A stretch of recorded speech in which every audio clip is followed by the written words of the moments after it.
हर हर महादेव। देवों का देव महादेव जी के चरण में प्रणाम करती हूँ, मेरा प्रणाम स्वीकार हो। माता गौरा पार्वती के चरण में प्रणाम करती हूँ, मेरा प्रणाम स्वीकार हो। गणपति ललनमा के चरण में प्रणाम करती हूँ, मेरा प्रणाम स्वीकार हो। सब गुरु भाई बहना के चरण में प्रणाम करती हूँ, मेरा प्रणाम स्वीकार हो। माता और पिताजी के चरण में प्रणाम करती हूँ, मेरा प्रणाम स्वीकार हो।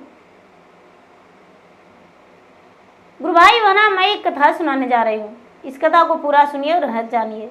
आदि नहीं, आदि सुनने में शिव गुरु का अपमानित होती है, पूरा सुनने में ज्ञान होती है। इसलिए कथा को पूरा सुनिए और रहस्य जानिए। हर हर महादेव, घर घर महादेव। गुरु भाई बहना, एक राजा थे और एक राजा, बड़े अमीर राजा थे। उनके घर बहुत दाई दासियां थी। इतना दाई दासियां थी, राजा के गिने पार नहीं लगता था कि मेरे घर कितना नौकर चाकर है। उनका घर एक नौकरानी थी, उसका नाम दुखिया था। बच्चे से उसके माता पिता दुखिया ही कह के बुलाते थे। तो बेचारी राजा के घर नौकरानी के काम किया करती थी। धीरे धीरे उसका ब्याह हो गया गुरु भाई बहना। और ब्याह होने के बाद वो अपना ससुराल भी गई, तो कोई अमीर घराने में उसका ब्याह नहीं हुआ। ओ बेचारी दुखिया का दुख लगे ही रह गया। अमीर घराने में ब्याह नहीं हुआ, एक गरीब घराने में ब्याह हुआ। और जब गरीब घराने में ब्याह हुआ गुरु भाई बहना, तो फिर से वो बेचारी राजा के घर नौकरानी बन के झाड़ू पोछा बर्तन करने लगी। अपने पति के घर में जाने के बाद एक सप्ताह चैन की जिंदगी नहीं बिताई और किसी के घर नौकरानी के काम उसको करना पड़ा। धीरे धीरे समय बीत रहा था। जब उसका ब्याह का साल 2 वर्ष हुआ तो बेचारी गर्भवती रह गई। और गर्भवती हो रहने के बाद उसका बच्चा जन्म लिया, तो जुड़वा बच्चा 2 लड़की हुई। और जब लड़की हुई तो उसका प्रसव करवाने वाली जो दाई आई थी, वो दाई दुखिया से कहती है कि सुनो बहन, तुम्हारा जो 2 पुत्री है बहुत सुंदर सुंदर है। एक का नाम जितनी और एक का नाम जमनी रख देते हैं। जमुना, गंगा जमुना माता होती है ना, इसका सूरत तो बिल्कुल अप्सरा जैसी लगता है, इसीलिए इसका जितनी और जमनी रख देते हैं। जग जीतेगी और जमुना की तरह पवित्र रहेगी। गुरु भाई बहना, ये बात सुनकर बड़ी खुश हुई बेचारी दुखिया। अपने दोनों बच्चे के साथ प्रतिपाल करने लगी। बेचारी दुखिया भगवान के भक्ति करती थी, भगवान के पूजा पाठ किया करती थी। उसके पति जो थे निकम्मे नकारे थे, शराब के नशे में चूर रहते थे। बेचारी दुखिया कमा के 2 पैसे लाती थी। उसके पति कोशिश करते थे कि वो पैसे का भी हम शराब पी जाए। भगवान के मंदिर जाके प्रतिदिन भगवान से कहती थी बेचारी दुखिया की हे भगवान, मेरा पति कमाते नहीं है तो कोई बात नहीं, कम से कम मेरा पैसा भी वो दारू मत पिए, नशा मत करे भगवान। लेकिन गुरु भाई बहना, भगवान इतना जल्दी कहाँ सुनते हैं। भगवान बड़ी देर लगा देते हैं सुनने में। अपने सच्चे भक्त का दुख हरण करने में भगवान देर लगा देते हैं, लेकिन दुख हरण करते हैं, दया बरसाते हैं, देर से ही सही, लेकिन भगवान उसका दुख हरण करते हैं। गुरु भाई बहना, फिर भी उसका पति शराब ही पीते रह गया। धीरे धीरे धीरे धीरे जीतनी और जमनी दोनों बड़ी हो गई। जब दोनों बड़ी हो गई तो एक दिन का बात है कि बेचारी जीतनी और जमनी कभी ताजा भोजन नहीं खाई थी। ये दुखिया जो थी राजा के घर से बासी भोजन लाया करती थी और बासी भोजन उसका बेटिया का आदत था खाने का। जब भी लाती थी तो उसके माँ बासी भोजन ही लाती थी और बासी रोटी, बासी चावल, बासी दाल, बासी सब्जी, बचा खुचा राजा के घर के खाना ये ले आती थी। दोनों बेटिया का परवरिश उसी से की थी। एक दिन का बात है कि जीतनी और जमनी दोनों अपने माँ से कहती है कि माँ आज जो है आज मुझे मन नहीं करता है कि हम बासी भोजन खाएं। आज माँ गरम चावल लेकर आना माँ, या राजा साहब से थोड़ा कच्चे चावल मांग लेना, घर में बनाकर खाएंगे माँ। ठीक है बेटी। बेचारी दुखिया राजा के घर गई और रानी से बोली कि रानी साहब दलिया दररल रे दुखिया चौरा फटकले से रानी घरवा झड़ू आला गबले हो लाल से रानी घरवा झड़ू आला गबले हो लाल।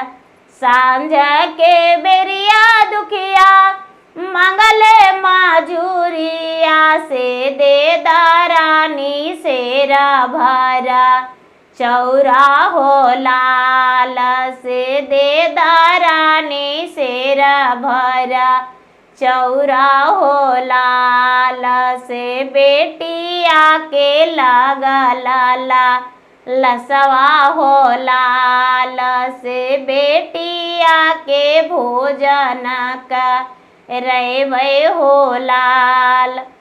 हथवा धरिए रानी झड़ुआ उठावाले से दुखिया के मारे पीटे लगले हो लाल से दुखिया के मारे पीटे लगले हो लाल से घरवा से कए लकबा हरवा हो लाल से घरवा से कए लकबा हरवा हो लाल से। नहीं देवो चाउरा से नहीं देवो दालिया से छोड़ दे तू हमरो घर नौ करिया हो लाल से छोड़ दे तू हमरो घर नौ करिया हो लाल। गुरु भाई बहना रानी से जब चावल मांगी तो रानी एक झाड़ू उठा के हाथ पकड़ के और दो चार झाड़ू लगा के और कहती है कि नहीं चावल देंगे नहीं दाल, मेरे घर से जितना जल्दी हो सके तो मेरे घर से चल जाओ, नौकरी छोड़ दो। बेचारी दुखिया अपने आंखों में आंसू छुपा के घर चली गई। बेटियां कहती है कि माँ चावल लाई? नहीं बेटी, आज तो मैं नहीं चावल लाई हूं, नहीं तो दाल, नहीं तो बासी भोजन। माँ आज क्या हुआ?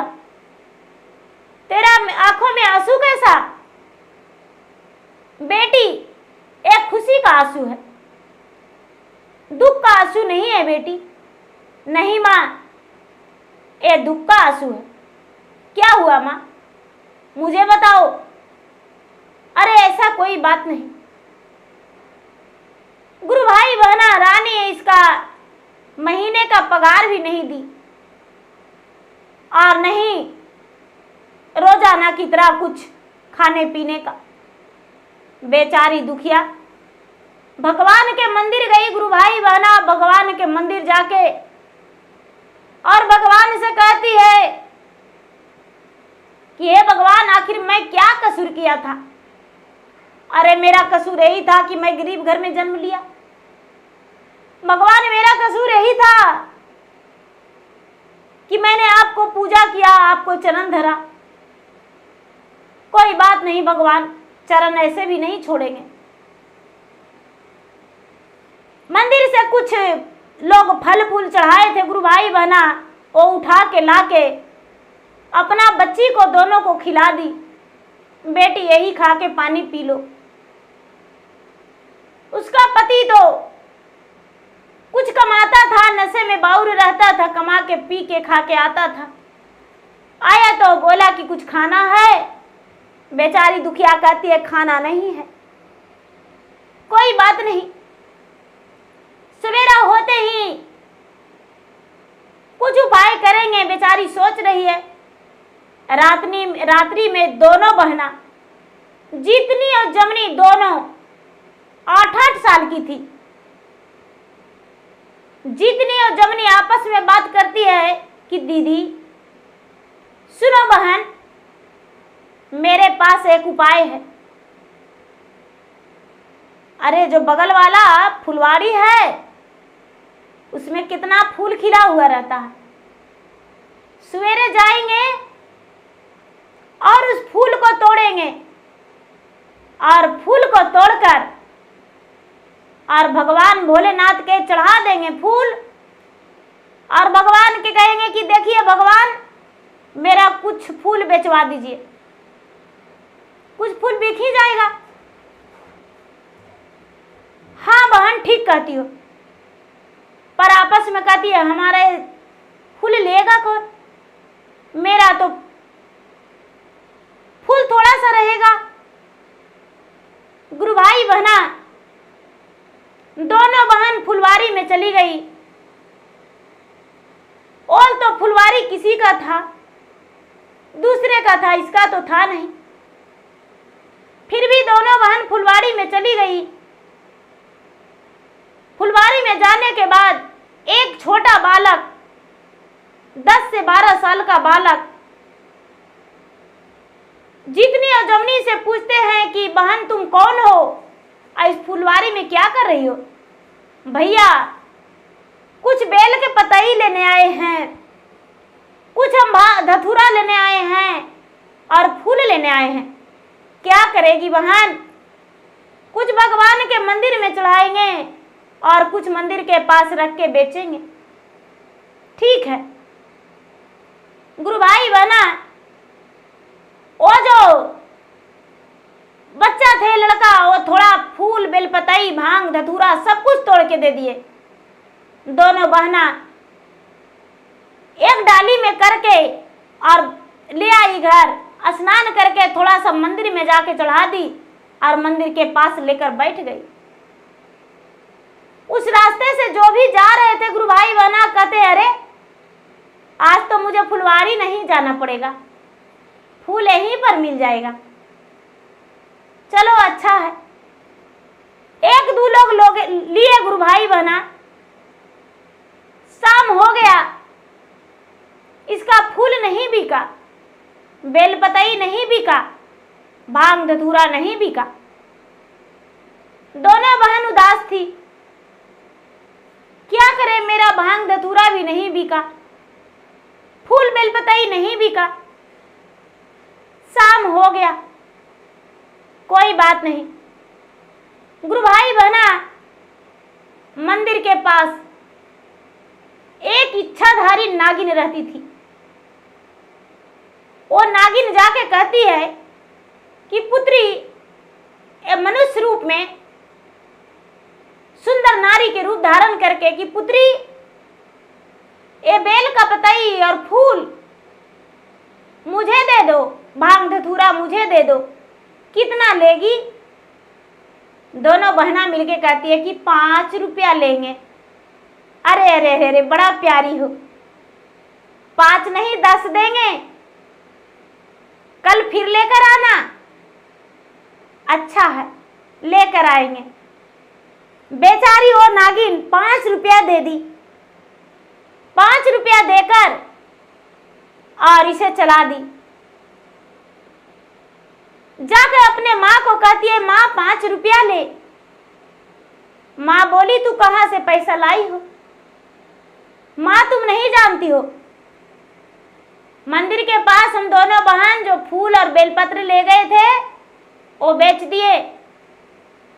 एक बूढ़ी माँ बड़ा सुंदर थी, वो मेरा बेलपत्र फूल भांग धतूरा सब खरीद लिए और 5 रुपया देकर चले गए। ठीक है बेटी। गुरु भाई बहना, दोनों रूप का इतना सुंदर थी कहना नहीं। अब प्रतिदिन ले जाकर फूल बेचने लगी। धीरे धीरे लोग जान गए, इसके पास से लोग फूल भी खरीदने लगे। बची कुची फूल बस वही इच्छाधारी नागिन खरीद लिया करती थी। धीरे धीरे समय बीतता जा रहा था। दोनों बहनें बड़ी हो गई। दोनों बहनें के पास पैसा भी हो गया। पैसा हो गया। जब ये 15 साल की हो गई, अपने माता इसके पिताजी का भी बुद्धि ठीक हो गया। इसके पिताजी भी बिजनेस करने लगे, कुछ कमाने धमाने लगे। माता जो थी, माता भी मदद करने लगी। अब तो फूल और बेलपत्र का बाजार खोल दी, बाजार लगाने लगे। बेचारी दुखिया और जितनी और जमनी वहां पर बाजार लगाकर बेचने लगे। मंदिर से थोड़ी दूर जाकर बाजार लगा देते थे, लोग खरीद के और मंदिर जाया करते थे। धीरे धीरे 15 साल की हो गई। उसी रास्ते से एक राजा जा रहे थे। मंदिर के पास एक कुआं था और कुएं के पास बैठकर वो विश्राम कर रहे थे। तभी राजा के 2 बेटे थे, बड़े सुंदर नौजवान थे। राजा के दोनों बेटे फूल लेने के बहाने जीतनी और जमनी के पास खड़े हो गए। दोनों को सूरत को देखकर मोहित हो गए। अपने पिता से जाकर कहते हैं कि पिताजी, फूल वाली कौन कास्ट है वो तो मुझे पता नहीं, मुझे जात से लेना देना नहीं, लेकिन बड़ा सुंदर है। यदि इससे ब्याह मेरा हो जाता तो मेरा तो जीवन ही संवर जाता। राजा साहब खुद के उसके पास गए। दोनों बच्ची को देखकर राजा साहब मोहित हो गए और दुखिया से कहते हैं कि सुनो, क्या ये तुम्हारा पुत्री है? हाँ राजा साहब, ये मेरा ही बेटी है। क्या बात है, आखिर मेरा बेटी क्या गलती कर बैठी है? अरे तुम्हारा बेटी कोई गलती नहीं की है। चाहो तो तू जितना कहो उतना रुपये हम दे देंगे, लेकिन तू अपना बेटी का मेरा घर का बहू बना दो। बेचारी दुखिया कहती है कि राजा साहब, सौदा तो वो करते हैं, जो खरीदने वाले बेचने वाले होते हैं तो मेरा बेटी है। आपके घर दुल्हन बना के बहू बना के भेजेंगे। यदि सचमुच में मेरा बेटी पसंद है तो अच्छा सा मुहूर्त देखकर दिन लगन बैठा दीजिए और इसी मंदिर में एक दिन आइए। मेरा गांव का लोग आएंगे, सबका हम निमंत्रण करेंगे और अच्छा सा मुहूर्त देखकर इसी मंदिर में जयमाला डाल के अपना बेटी का ब्याह कर देंगे। गुरु भाई बहना, ये राजा बात सुनकर बड़े प्रसन्न हो गए। राजा राजपुरोहित को बुलाकर दिन ठिकाना दिखवाए और जितनी और जमनी के साथ अपने दोनों बेटा का ब्याह के लिए दिन पक्का कर दिए। फागुन मास महाशिवरात्रि के दिन बैठ गया और फागुन मास महाशिवरात्रि के दिन, जिस दिन भगवान भोलेनाथ का और पार्वती का मिलन हुआ था, उसी दिन दोनों का ब्याह हो गया। दोनों एक नए जीवन का शुरुआत कर दिए, नए रिश्ते में बंध गए। गुरु भाई बहना, जीतनी और जमनी भगवान की भक्ति करने वाली दुखिया बेचारी दुखी जीवन बिताई। उसका दोनों बेटियां एक राजा के घर बहू बन गई। अब तो दुखिया का कोई तकलीफ नहीं। दोनों बेटियां जीतनी और जमनी गुरु भाई बहना माँ को भी मदद करने लगी। धीरे धीरे समय बीतने पर एक अच्छा सा रोजगार खड़ा कर दिए, अपने माता पिता के लिए एक अच्छा सा दुकान कर दिए, और माता पिता दुखिया और दुखिया के पति दोनों अपने बिजनेस में व्यस्त हो गए। दुकान जाते, बिक्री करते, सामान शाम में आते, भोजन बनाते, सुखी जीवन बिताने लगे, सुखी चैन से रहने लगे। तो एक गरीब नौकरानी पे भगवान दया बरसाए। एक बेटी के सहारे भगवान उसके घर में अन्न धन लक्ष्मी दे दिए। बेचारी फूल बेचने वाली एक राजा के घर में बहू बन गई, एक राजरानी बन गई, भगवान भोलेनाथ की कृपा।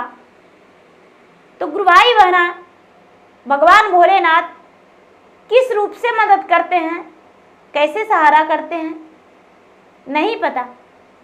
भगवान को कोई परख नहीं सकता।